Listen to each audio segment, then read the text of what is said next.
last time we went to, we stayed in a hotel, the kids walked in and I was like, here, y'all find something to watch. And they found like the Cartoon Channel and they're like, oh, we love this show. Start it from the beginning.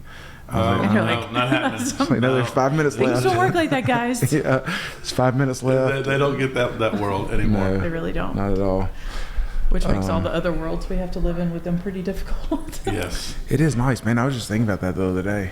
What? Just being able to watch anything on demand. Anytime you want to. Yeah, and it's so inconvenient when the ads pop up. Like, but it's funny because like we used to hate commercials because you couldn't fast forward them. They love it. They call them excited. They call them ads. Yes. Look at that. Because they're like, what is this? Oh, that looks fun. Oh.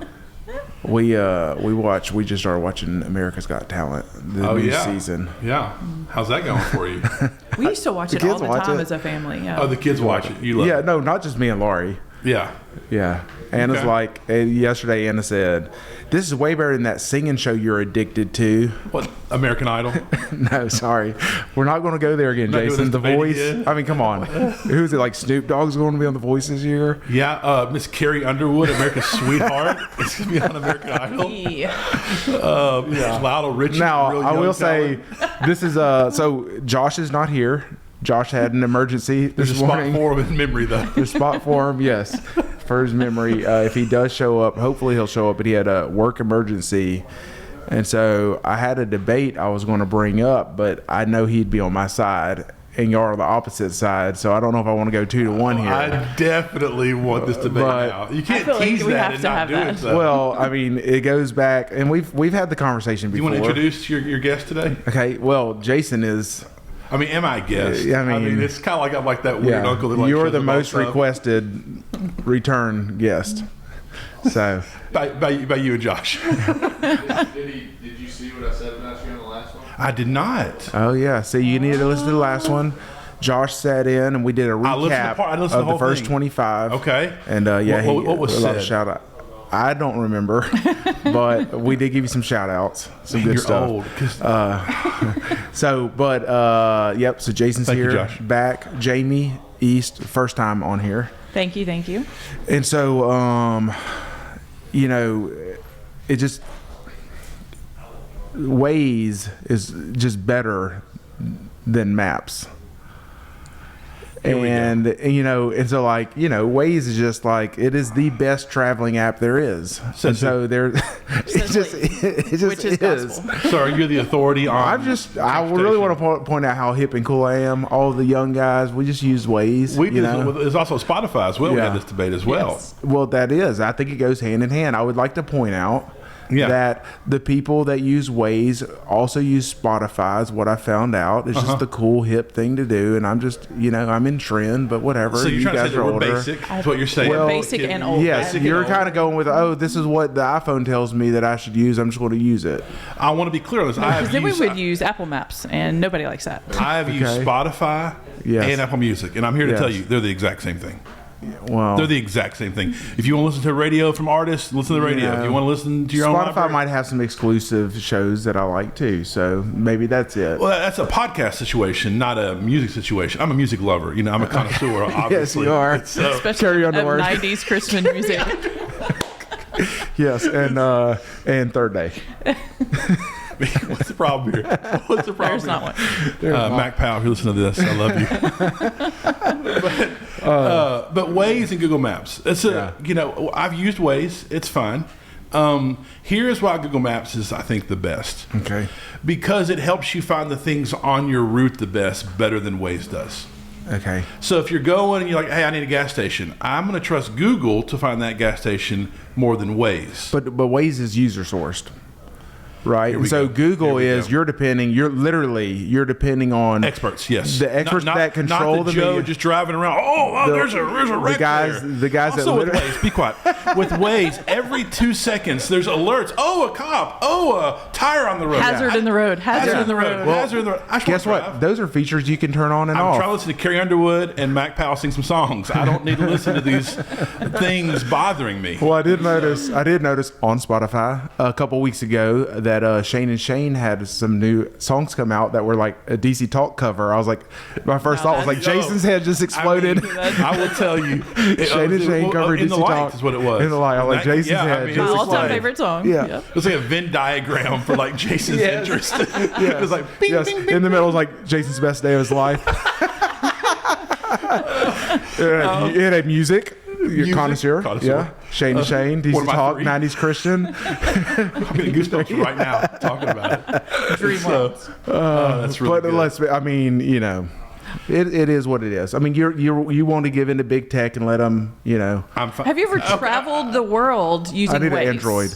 No, because you can't. That's so basic of you to be not to be a world traveler like my friend Jamie here. That's right. Everywhere else in the world, Google Maps is the only thing. If it could find us pig trails in Uganda and get us from one place to another on a literal pig Well, trail, let's then be honest. How long ago was that? Waze wasn't even a thing back then. Let's also be honest. I bet it's- Waze probably now is like just I interactive. love your big and- tech comment you just made as you're using your iPhone to get on Spotify. Like Spotify's like some mom and pop shop. It's just like, we're here for your best interest. It's like, no, they all want your money. They don't censor very much, but I do like that.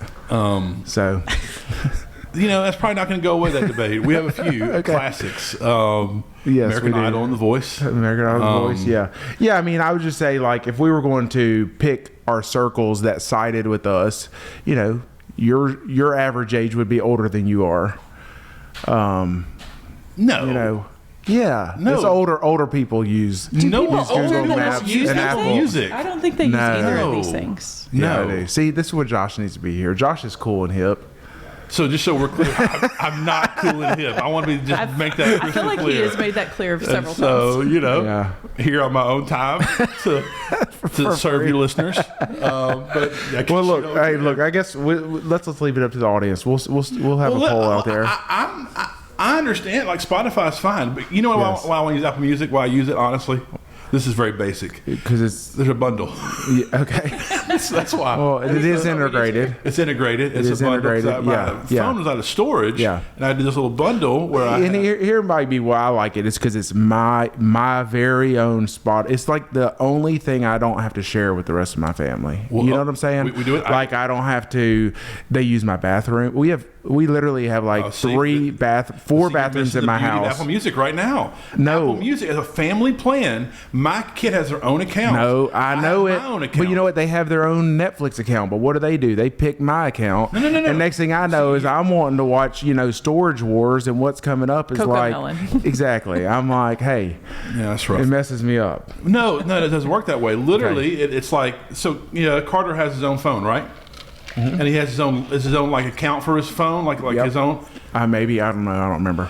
Well, you need to. No, they all use my own same thing. It's like Oh. recently downloaded apps. So I'm like these. Okay, well, I need to help me That'll- and Matt will help you organize your Okay. kids' family plan on your iPhone, Okay. and that would change your life actually. And so, Okay. because they have their own thing and I have my own thing, I can still Yeah. monitor it because I do love my Okay. kids. But yes. Okay, there we go. Well, that might be. I'm what, a little what sad needs to Josh happen. isn't here. I want to talk a little basketball for a moment. Okay. Just we had the Basketball. Olympics just now. Is that Go Olympics? America. Yeah. I still think he might show up. We'll see how long this is going to take him. Okay. But now, the topic at hand today is the Enneagram. Okay. Mm-hmm. So this has been mentioned on several episodes. I'm a huge fan of the Enneagram. You guys have actually done some formal training with the Enneagram, correct? Yes. And so I would consider you probably the leading experts in Northwest Louisiana for the Enneagram. And so I'll just tell you, y'all fill me in. I'm going to act like, I have not done formal training. But the Enneagram literally just means 9 types, right? Yep. In what language?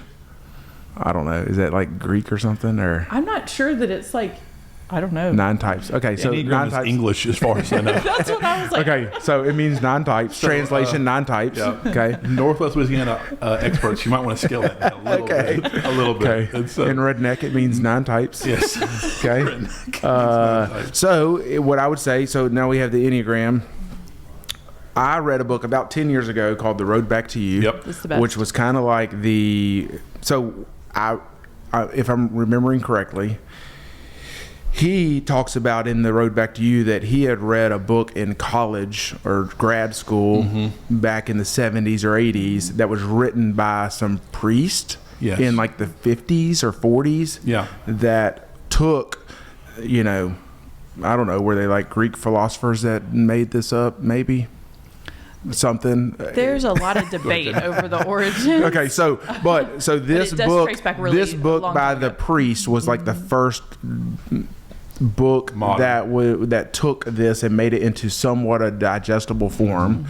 And then he talks about how through his discovery or, you know, growth and maturing or whatever he was doing, that he always wondered why there wasn't a more modern version of this. So he writes The Road Back to You, and then it kind of takes off from there. Now it's kind of a big deal. Yeah, the past 10, 15 years, you've really seen it begin to take off, become, you know, people identify with their type, with their number, for better or for worse. It's even seen, I feel like, in just I guess, in my circle, the kind of evangelical circle, it's really become popular for Christians to use this as well as kind of a shorthand for kind of how they're wired. Yes. Yep. So we're going to talk about this in the workplace. I use this a lot in the workplace. We use this to hire and, you know, maybe identify why somebody's not good at their job. We have, out of 140 real estate agents, we have an Enneagram on all of them. And we're kind of know how to coach them and who's going to do well and who's going to need these tools and so we kind of go into that with the Enneagram. And so it's been very, very helpful. So Busy Smalls, obviously being the premier business podcast in Northwest Louisiana with the experts. Yes. In the Enneagram. The Enneagram. So, I mean, it's just like, this is like two worlds colliding here. It's a beautiful thing. Yeah. This is going to be nominated for a Emmy. There's podcast awards. Are there podcast awards? Yes. Yeah. Well, I don't know. We'll call them the potties. that didn't sound right. That did not sound right. I don't know about that one. Okay. I'm not sure So you wanna win the a Enneagram. So here we go. The Enneagram. So let's get into just very, very basic. What I want to do is we're going to start very basic of an overview of what Enneagram is. Then we can get into like how do we use this in businesses? How can this help us? In business. So. Enneagrams. I've gone to speak to businesses and help them work with their employees and bring their employees together. And I think that it helps the most in business because the more you know yourself, the more you know about yourself, the more you know about others, it brings a level of empathy and understanding that isn't natural for most people. And so what we know because of the Enneagram and other research is that, you know, as kids, we have these things that happen to us, and our way of coping with those, you know, really hard things become our personality. And what's cool is the word personality, the origins actually go back to it being a mask. And so it's this thing that our personality is something that we have put on to protect ourselves. And we don't really realize that. It just becomes who we are, or who we think we are. And so the Enneagram helps you go back and look at like, okay, what happened in my life that made me put this mask on, that made me build this wall, that made me develop this personality to protect myself. And so when you are willing to do some of the hard work and actually figure out what all that is, then you're like, okay, this is what makes me do these things. This is what makes me react this way. This is what makes me talk to people this way. And when we become aware of that in ourselves and then we see that in others, we can work together and communicate so much more. So many examples of how this has played out in my life, you know, even typing my kids. I find myself typing movie stars and TV characters and, you know, the people I work with, like, okay, they're not being abrasive on purpose. That is just their coping mechanism. So to be clear on the Enneagram, you know, the suggested from the experts, you know, y'all are in that our crew, they would say, hey, the best way to discover your Enneagram is to really study and learn all about the different types and then kind of self-discover, not a free 10-question assessment online. However, Yes. We live in a world people don't want to wait. Yes. And they Or want learn. somebody else to tell you who you are, so Yeah. you can just kind of go along with. So we've kind of boiled it down to that, and I'm guilty. You know, we do an assessment when people come into our company, but it's wrong a lot of times. Yeah. Or it could be, hey, I've narrowed it down. I'm strong in both of these types, and I don't know which one. Yeah. And so there's no, so I would say if you really, I mean, I would say it took me reading that book, talking to a lot of close people, and I was probably going back and forth for several months of kind of really what type I am. And one of the things I really like, and it goes into what Jamie was saying, is he's like, okay, think back to when you were 10 years old. Yeah. What was your personality then? Yes. He said, because before you like hit puberty, you really didn't care what other people thought. Yeah. And that's really the true you. Yeah. And then so then it can kind of get blurred, because what we can do is adapt, right? And we can adapt to our environment, or whatever job we're in, or whoever we married, or whatever. And that's when we start adapting. And so, but our true self is really thinking back to then. So sometimes, and then another way is, you know, sometimes there's like, hey, if you don't know the answer to this, ask somebody that's close to you, right? Yep. And because what tends to happen is, what I've seen is that I can be like, oh man, that'd be cool if I was that number, you know, that person sounds cool. And so then you start answering through that lens of, you know, and there might just be some self-awareness that's not there, which we definitely see in certain, we see that and we see that stronger in some numbers than other. There might not be some self-awareness. And so sometimes it's just like some people close to you, or even talking to like a parent that knew you when you were a kid, that can kind of help with that. So so that's really, and I hate to use the word self-discovery, but I mean, you know, there's some truth to that. I mean, you know, of how that works. And it's funny how you, even looking at your kids and look at your own childhood, you can kind of see, okay, there's some markers of this in my entire life. I see some of these things. And so, and I will actually feel sad or empathy or even sympathy towards my kids seeing a trait and like, oh wow, this kid's only 8 years old and really is doing things because they care about being accepted with their peers, right? And you're like, man, that's going to lead to some heartache down the road, right? And so, but it does help with parenting. It really helps, you know, with marriage, big time. Huge. And you know, we just, you know, spoiler alert, turn it off if you don't want to hear, but I'm a 7. My wife's a 9, and we'll get into those numbers. But those are the two numbers that avoid pain and conflict at all cost. And so we just we didn't know how to fight and argue. We didn't know how to share what was really bothering us. Right? And so it just turns out like, well, as long as everything's peaceful and there's no tension, everybody's happy until, you know, you can't avoid it anymore, and then it blows up, right? And so that's but I did read somewhere that's the most 2 compatible numbers in a marriage. So I don't know. I've heard a 9 and a 2 are very close. But very similar to the 2 and the 7 that we don't want to like. Very similar to Spotify and Apple Music, it sounds like. I mean, if you want to go best marriage, I'm happy to have that debate with you. Okay. Ride or die for you, Tracy.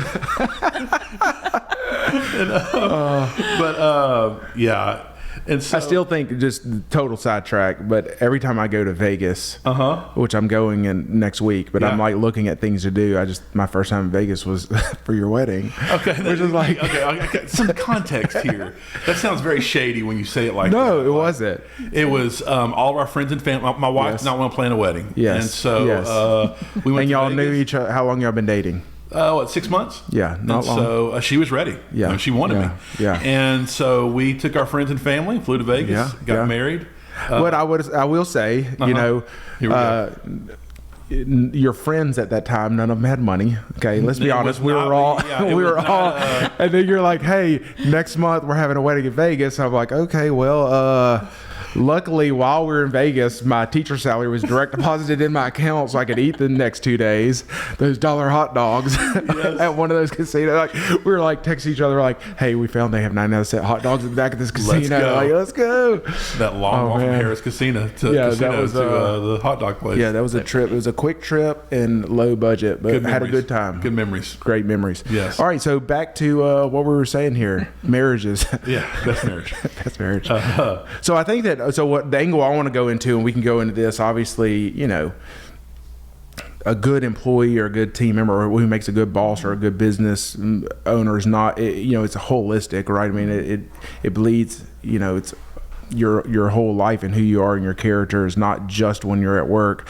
So this will bleed into personal life and some things like that. But for this purpose, we'll try to gear it towards the workplace. The workplace. And so, like, when you come up at a scenario and you have a employee that is let's just say out of line, right? Either they have a bad attitude, they're not doing what they're supposed to be doing, they're calling in sick too much, and then you're, as a business owner, you're faced with this option of, I can let this person go and it's going to fill a void, or I can let them stay and, be a halfway good employee, and they, do you want to go through the pain of doing that? I feel like knowing the Enneagram will prevent some of those situations and really help you navigate through some of those. Yeah. Right. Yeah, I think the questions I would have for any business is the employee unhealthy, or are they the wrong fit for this based on their type? Yeah. Because if it's a wrong fit or having problems, there could be some training to help with that, or reposition. But if someone's unhealthy, that's a different ballgame. Well, I think that, and that's the thing, right? There's no right or wrong number. Right. No, right? Not at all. It is, if you are unhealthy, yes, the worst of all of these numbers will shine through. Yes. It goes bad. It goes bad. And if you're healthy, you are self-aware and and you can coexist with other people. And as an employer, if you know their numbers and you learn the red flags to look for, like normally this person is, just so happy and on their game and just like really working hard, and then all of a sudden they're sitting back and they're not talking to anybody and they're not, being productive. That should be a red flag for you, not a point of get them in trouble, a point of, hey, what's going on, man? Like if you know what that looks like, those signs of unhealth. Yes, and I have, through this, I mean, I can look back to 10 years ago when I just started my business, just the, my management style is not what it is now. Sure. And I didn't know, like, I managed everyone the same way, let me put it that way. Yeah. And that is not a great place to be, because you have, 20, 30 employees showing up every day. All of them had a different morning, no doubt on what happened.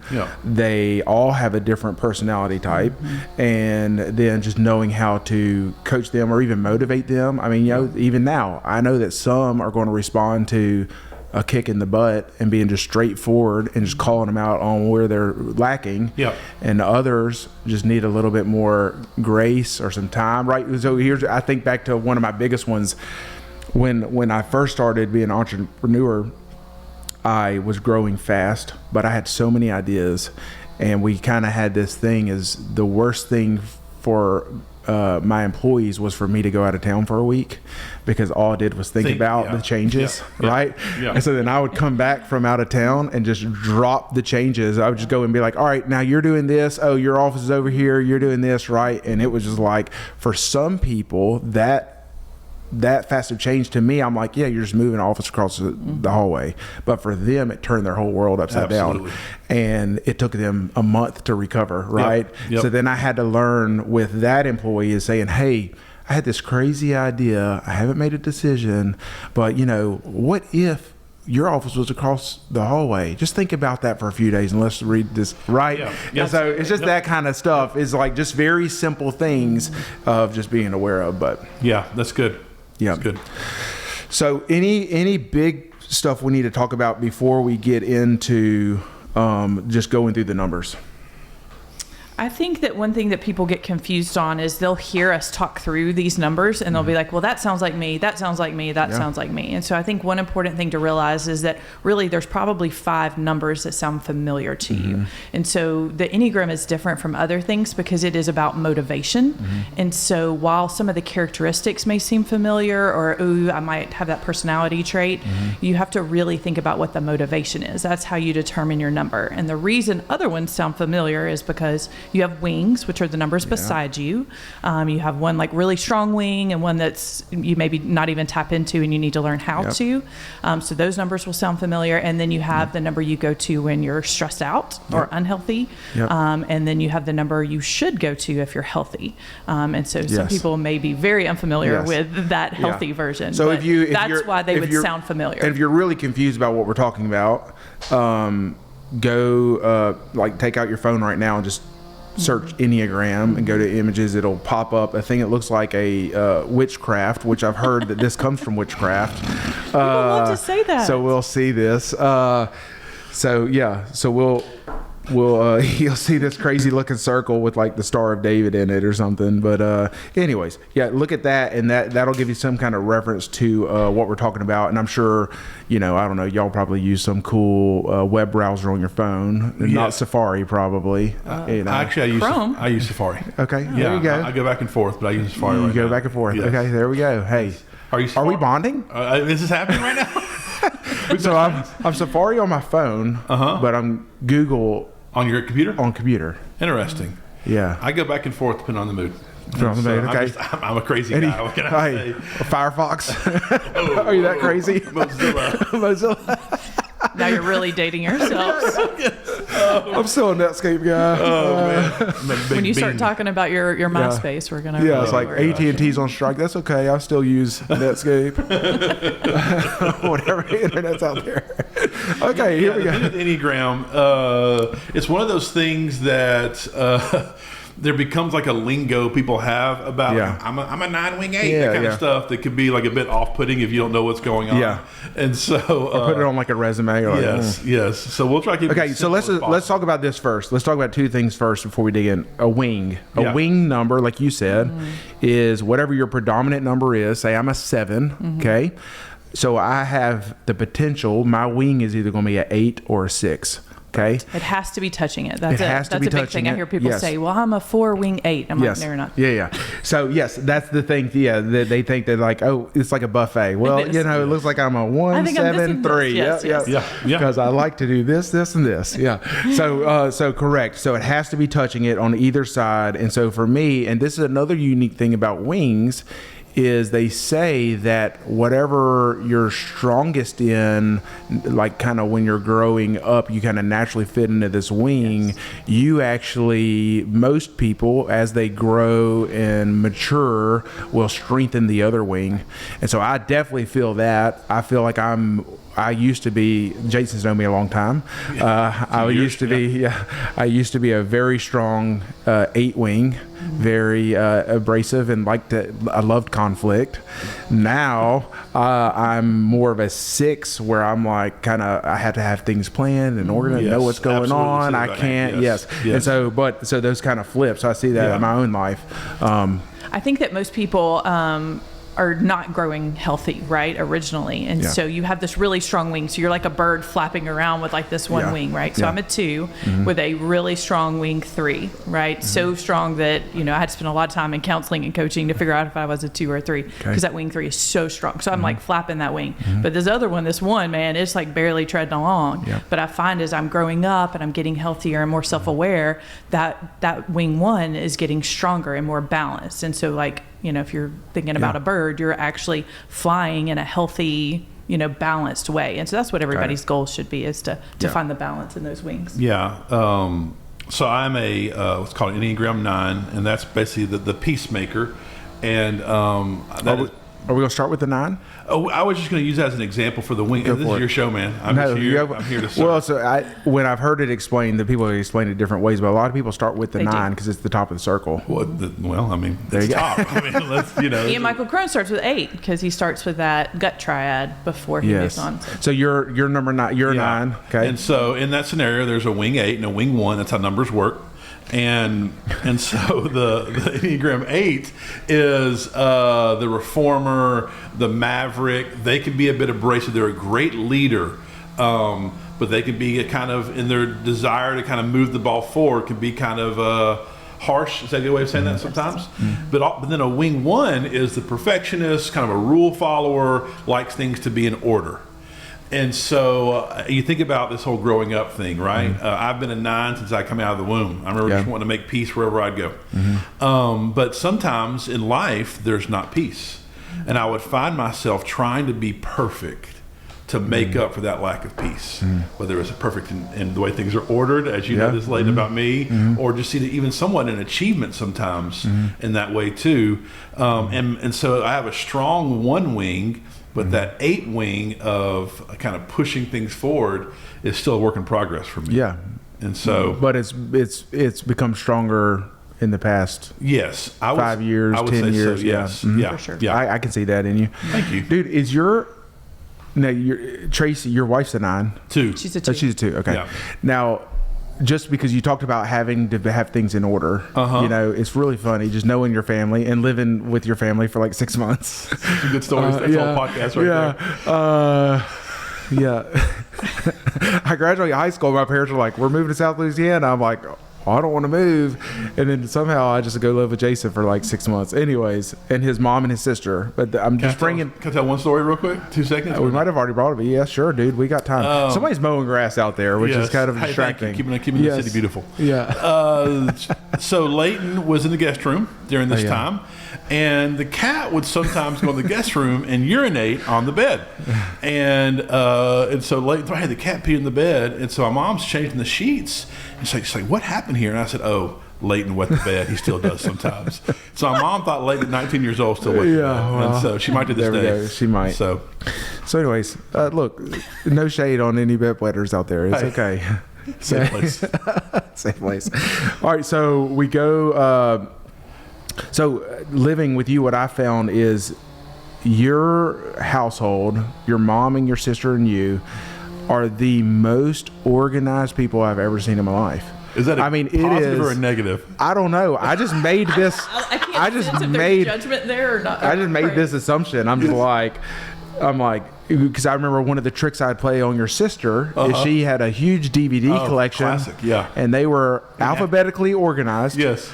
The backwards way, like from right to left, didn't make much sense, but it made sense to her because the way you looked at it and read it, it was alphabetical order. That's right. And so I would just go, every time I would walk in the living room, I would take one DVD out of place and put it on a different shelf, Yes. and I would just wait to see how long it took her to notice. I mean, we're talking hundreds of DVDs. Yes. And within an hour, she would notice. Yes. And This is awful. And then I remember literally almost a fist fight breaking out with Jason and his sister over cereal. No, this was over cereal. I don't know, but apparently she had counted the amount of days it was going to last her, and you went and stole a bowl, and she noticed as soon as she picked up the box, somebody took a bowl out of here, and like this fight, and I'm just like, what's going on? And then your mom. Like, I remember when I moved in. Do they listen? I don't know. I remember whenever I moved in. Whenever I moved in, they're a sponsor. That's really this. Guys, this is a sponsor. So I remember one of the first mornings staying there. It's like 4:30 in the morning, and my door to the guest room opens up, and I'm like, what is going on? And then it closes, and I wake up, at noon, and to find the clothes I wore the day before were freshly washed and folded on the end of my bed. Yes. She washed, folded, and put clothes out every single day. Every night. Every night. Go in the washer. Every morning she would get up at about 2:45. Yes. 2:45. Yes. Put them in the dryer. By about 4:30. Yes. They would be folded and put every day. She probably still does it. Wow. She still does it. Yes. And I'm just like, what is going on here? And so have you gone back and typed your family? Because I have done that. Well, but now that I think about it, it must have been hell for me living with them for 6 months because I am the most unorganized, thoughtful person. Here's the thing that you need to learn is my wife is not wired this way. And so Yes. marrying me Yes. has been a challenge for her Yes. and a challenge for me. Yes. Yes. I still believe that everything in a home or an office, busy smalls, Yes. should have a place. Yes. Like yes. we don't just like Yes. live like you have animals. a pair of scissors. They go in the scissors. They spot. go in the scissors box. Exactly. You don't go use them and leave them by the copy machine. What in the world is this? And so it is true that my family of origin has Yes. put this stuff on me. I would say my mother is probably a really strong Enneagram 1. Yeah. That's what I would say. Yes, I would agree with that. My sister to this day, I don't know. Okay. Because she is a yes. beautiful Yes. enigma. And Yes. so but I don't even know where that story came from. But you are a 9, and even our friendship, right? I mean, yes. 9, 7, and my wife's a 9. But they're just things that 7s or 8s can do that just do not sit well with a 9. Absolutely. On the Enneagram, or 1 on the Enneagram. Yeah. Yeah. So yeah, fun stuff. For sure. Love it. But as a 7 wing 8, when I see the things that set off a 9 or 1, I just tend to. That's kind of fun for you, I right? like to poke it. Yeah, yeah. I like. Oh, this is really going to bother Great this in a person. marriage. It's great. It's great. It's really good. Yeah. Poor Lauren. Hey, you know what? I could pick this towel and hang it up. Oh, gosh. But I'll throw it to the floor. Okay, so here we go. So let's start with a 9, and we're just going to talk about kind of the pros and cons. A brief overview. Obviously, this is not exhausted. Maybe our experience with 9s, how they should be managed, what maybe types of roles in a company they'd be good at. So 9 being a peacemaker. Yep. So let's talk about very it. Intuitive. They are great. They can be a great role in a team to help bring harmony and peace on that bring team. people together. Yes. I like how you're starting positive. Go ahead. Well, I mean, this is all true. Okay. So, He has to brag on himself. For a moment. Give him a moment. Yes. Yeah. Tell us the other great things that you bring to the table. we finished? Just want to check. I was talking, and then y'all just kind of very un-Enneagram 9 of y'all. That is one of the pointers that business people should understand. If a 9 is talking, you should not interrupt them, because for them to talk and then share their it makes them opinion feel is a very big unimportant. deal. Yes, and that is my wife's number one fear, even to this day. Being Talking heard? just not being heard, or her opinion not being valued. Yes. And so I didn't understand this, but we would go to a restaurant and she would order something, and if the waitress or waiters made the slightest remark or any kind of impression, Shut it down. Yeah, they're like, that's really what you want to get? Okay. And you're like, well, oh my gosh, she made me feel stupid. She turned really red. Yep. Right. Yep. So one advice for Enneagram 9, if they're on your team, if you have a brainstorming session or y'all are just talking, let them go first. Because they're not going to, if someone says something, they're not going to respond to it or push back on it. So if you let them go first, typical rule, let a 9 speak first, let an 8 speak last.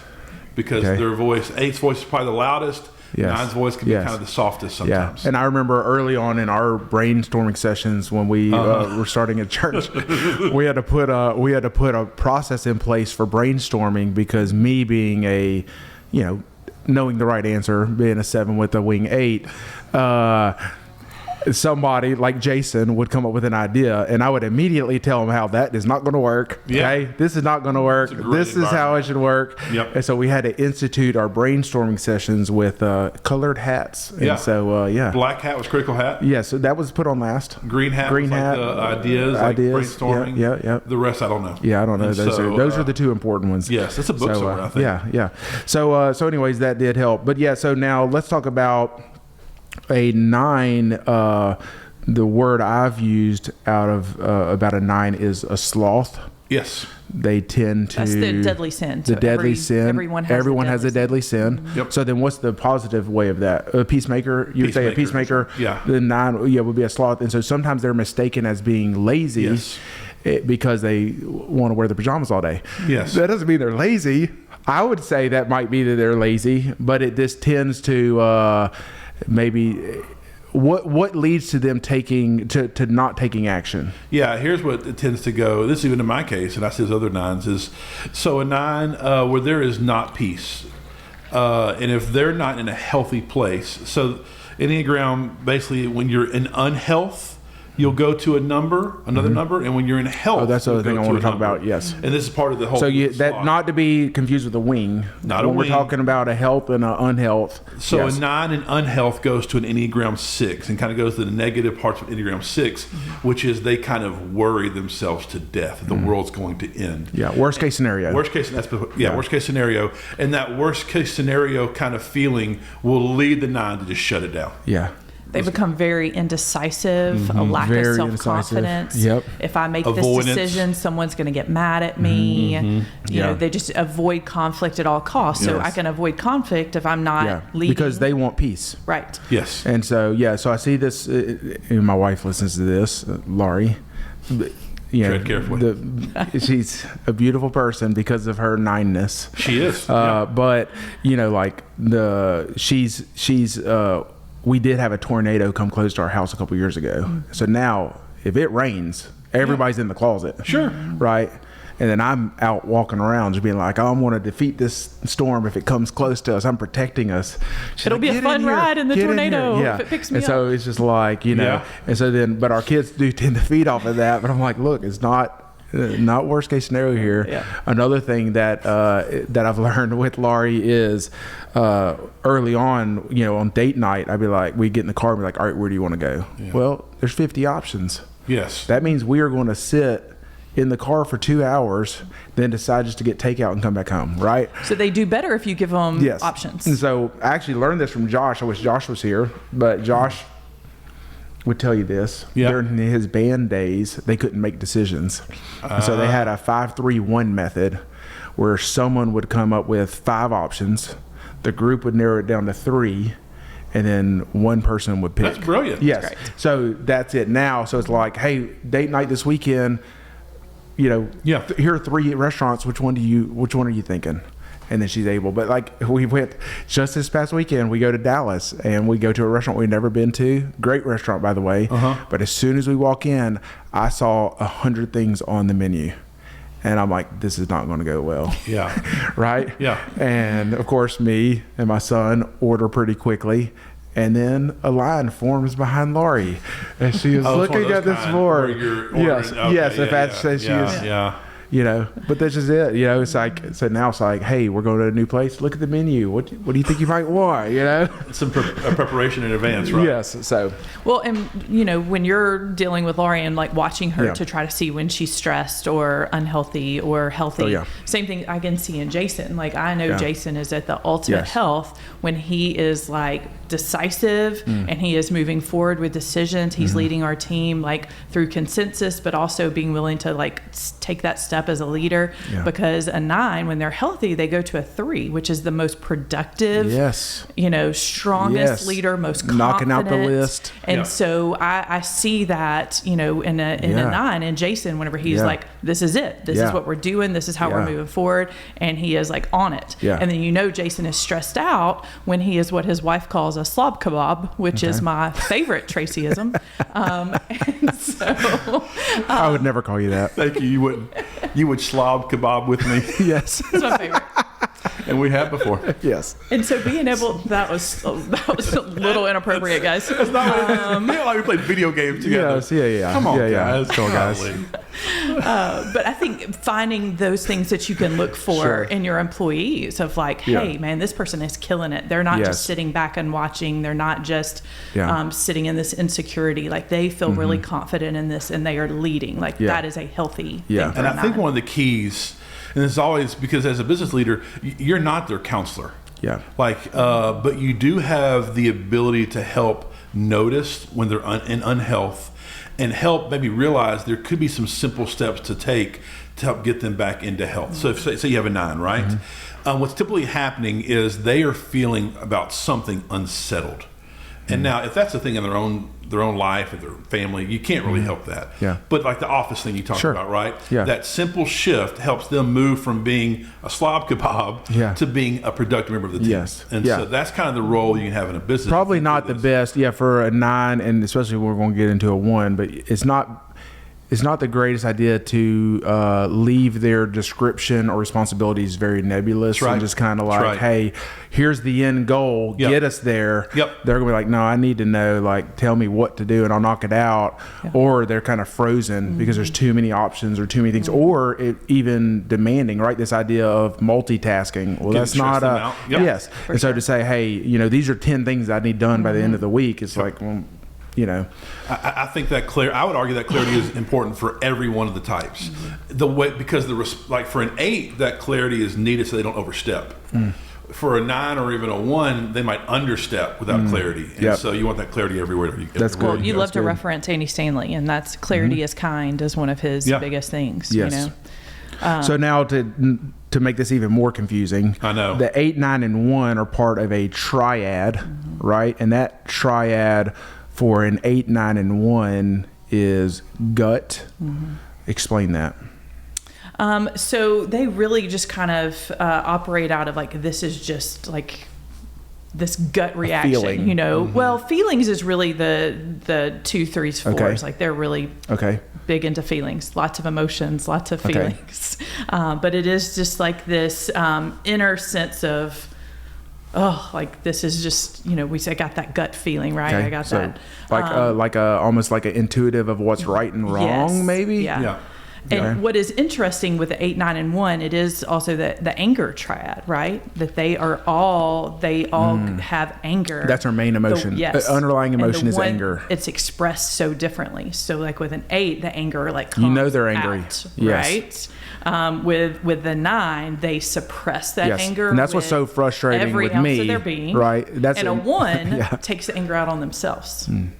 And so, but you all have that underlying anger. It's just how it's expressed. Yes. And so an 8, you're going to know when that employee is mad. A 9 or a 1, it becomes very passive aggressive, or you know, which is good, right? Because, and we'll get to it. Well, we'll just wait till we get to it. But so I think another thing that is helpful for businesses is whenever I go and speak to different teams together, for them to realize like, this is how this person is receiving that is really important. I talked to a girls basketball team one time, and their head coach is a 7, right? And so you can imagine girls in high school that are lots of nitpicking, lots of whining. And I was able to stand before them and say, hey, your head coach is a 7. They don't want to listen to your petty little complaints, because 7s don't want to hear all your negative stuff. But their assistant coach was a 9, right? And I was like, the 9, they're a peacemaker. They're a mediator. A lot of empathy. Like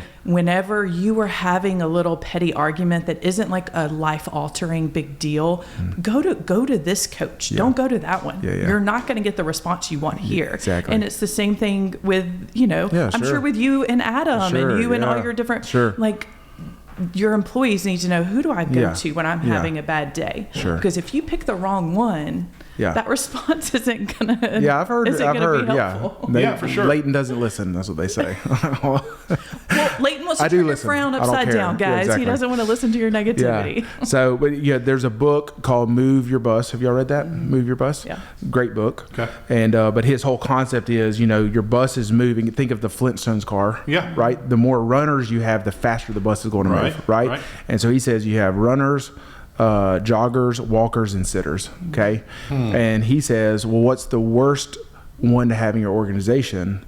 And the worst one to have in your organization is a runner running in the wrong direction. That's good. And so when I look at the 8, 9, and 1, as a business owner, I'm always cautious of the 8, because they can destroy a vision. They can hijack. They can get people to follow them in a negative way, right? 9 and 1s, they just sit. They might slow it down. They slow down. They just become a sitter and they pout. But they're not going to go and they're not going to go and just destroy your company, right? So this is always something to think through, because I've always thought of like the 8s that I've had and worked with, that it never 8s can be change agents as well. Like if they understand the vision and the culture and they're bought in, they will sprint for you. And they will move that ball forward. Especially if their coworkers understand that their aggressiveness is not intended and it is not personal. You know, then they can sprint in the right way. All right, so are we just going to work around the circle, or are we going to talk about all the gut? How do y'all want to handle this? You want to go to the go around one? the circle. Okay, let's go to a one on the Enneagram. So we want to talk. Anybody have a pen? Nope. So we want to talk about what is the. I've already forgotten my lingo. What is their Wing? Perfectionist. They're perfectionists. They're perfectionists. They are the type that, and these can have different shades within them. I have met Enneagram 1s who are the highest rule followers you will ever find, but their life isn't necessarily in order. Okay. And I found Enneagram 1s who are very OCD, very type A, but the rules don't quite matter to them as much. And so I see this even in Jamie's wing, where for her, she has a very high, a moral character value, follow the rules in her, right? But the way things work, she doesn't necessarily have strong thoughts on that. So her wing 1 manifests in really just doing the right thing. And so you kind of see both those things. Yeah. So just think about Mary Poppins, right? She says, I'm practically perfect in every way. That's how Enneagram 1s feel. Yes. And it's good. Because they're so perfect, no one around them can live up to their standard. Right. And they are quick to point that out or to notice it. They might not say it to them, but they categorize and then they hold it in, and no one, and then once they're put in that box, it's hard for one to let them out of that box. It's like, this person is wrong, is dead to me, right? So if you're saying on a scale of 1 to 10, how great are you? They want to be around 9s and 10s. Everybody else, they're kind of. So I would say this: some of my best team members and worst team members are 1. I agree. An unhealthy 1 is literally, as a 7 on the Enneagram, an unhealthy 1 is the worst person for me to be around. You have to guess where they're at. You don't know where they're staying. You don't know why they're being moody. They're, because as a 7, I see everything in gray. Yeah. There's no right or wrong. It depends on the situation. And for a 1, it is no, this is how you do it. So one of my main people at the real estate company, Patricia, shout out Patricia, she's awesome, handles our finances, and she is the best person to handle our finances, because there's not a penny spent that's not being handled, being held accountable. I mean, it is just spreadsheets, she knows, right? But then what will happen is an agent will come and say, hey, can I do this different on this deal? And she's like, no. And we're like, Patricia, hey, it's okay. The company doesn't implode if we change on this one deal. Get the deal done. Yes. And she's like, well, but she sees it in black and white. Right. But this is how it's done here. Well, it's every rule has the same weight, whether it's murder or speeding, they're both equal in value. Yes. And they're just not. Yeah. And so helping a 1 see that. Yes. But, 1s typically are great in a numbers type role where things are black and white. Lots of engineer types are 1s. Yes. My dad's a pilot. Yes. But checklist. Which you want that for your pilots and for people building bridges. Well, it's funny because your dad wanted to... is wanting to help with sound at church, and that's kind of my role. And so the other day he just comes and takes this 300 page manual. He's like, do you have the manual? I'm like, yeah. And he just takes it. He's like, I want to read it. I'm like, okay, go for it.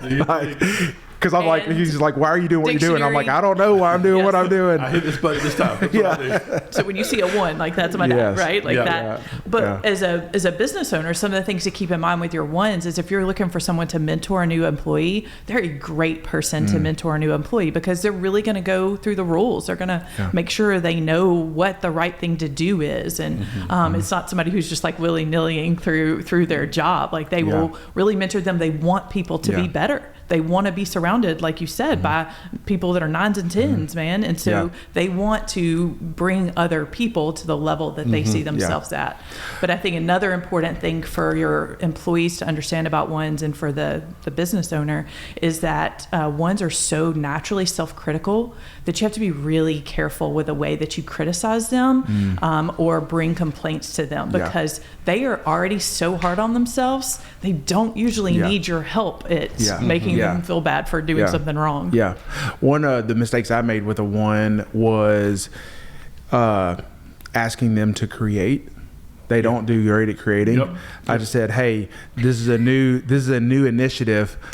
Create a process. Here's what I want it to look like. This is the end goal, and you create a process. And like a week later, I'm like, what'd you do? And they're like, oh, I mean, there's just so many things I could do. I haven't done anything. You're right. Now, so I would say for one, they're going to be bad at creating, but they'd be really good at organizing your process manual. Absolutely. Right? They'd be the best at that. The process is written to like make it perfect. Yes.